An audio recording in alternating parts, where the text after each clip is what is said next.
सर्दियों के अंत की वह रात। हिमालय की ऊंची चोटियों पर बर्फ अब भी जमी हुई थी। हवा इतनी ठंडी थी कि सांस लेना भी मुश्किल हो जाता था। लेकिन उस खामोशी के बीच कुछ ऐसा हो रहा था जिसे भारत की सीमाओं के पार कोई चुपचाप अंजाम दे रहा था। एक संदेश, एक छोटा सा इंटेलिजेंस सिग्नल, और उस सिग्नल के पीछे छिपा था एक बड़ा खतरा।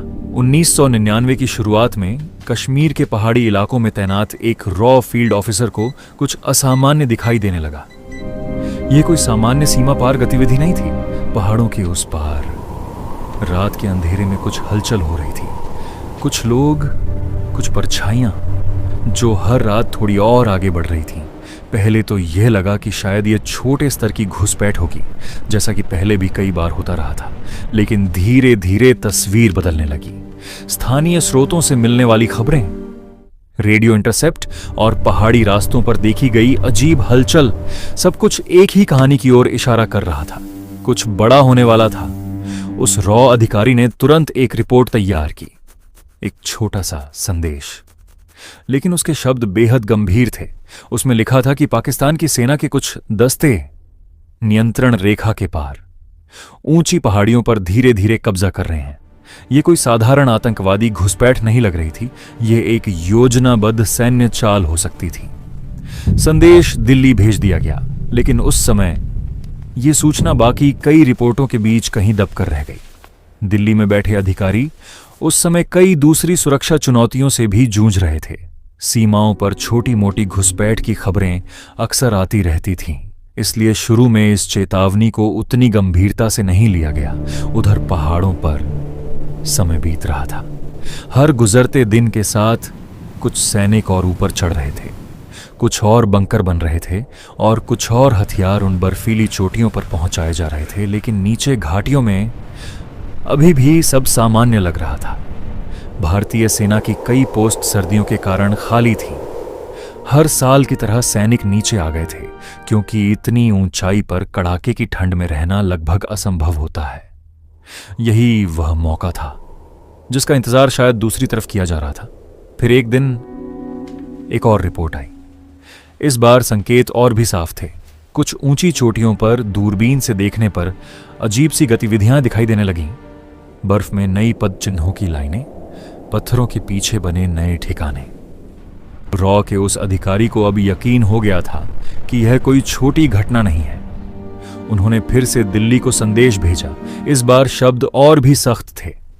अगर यह सच है तो इसका मतलब था कि दुश्मन सेना धीरे धीरे उन ऊंचाइयों पर कब्जा कर रही है जो रणनीतिक रूप से बेहद महत्वपूर्ण है। उन पहाड़ियों से नीचे की सड़कों पर नजर रखी जा सकती थी, और अगर युद्ध छिड़ता तो भारत की सप्लाई लाइन खतरे में पड़ सकती थी। लेकिन दिल्ली में निर्णय अभी भी स्पष्ट नहीं था।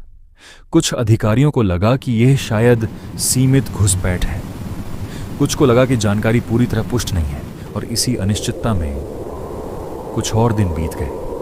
उधर पहाड़ों पर स्थिति बदल चुकी थी।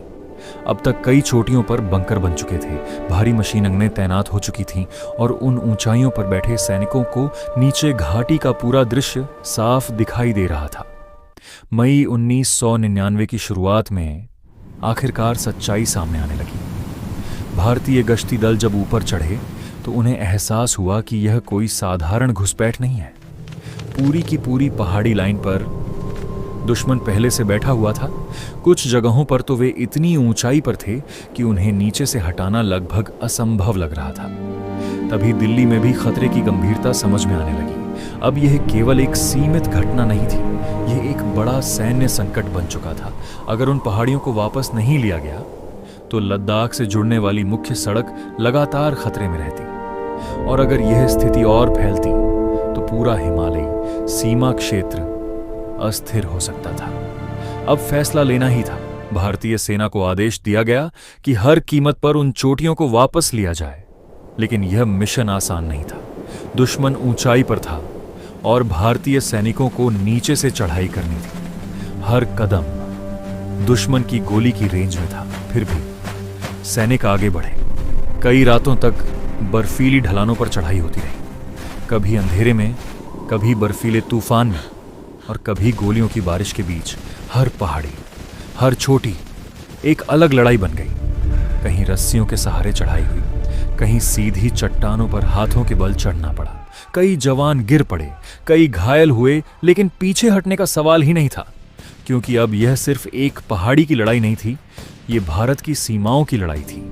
धीरे धीरे एक एक करके कुछ चोटियां वापस ली जाने लगी, लेकिन हर जीत की कीमत भारी थी। और इसी दौरान वह पहला इंटेलिजेंस संदेश याद आने लगा, वही संदेश जो महीनों पहले भेजा गया था।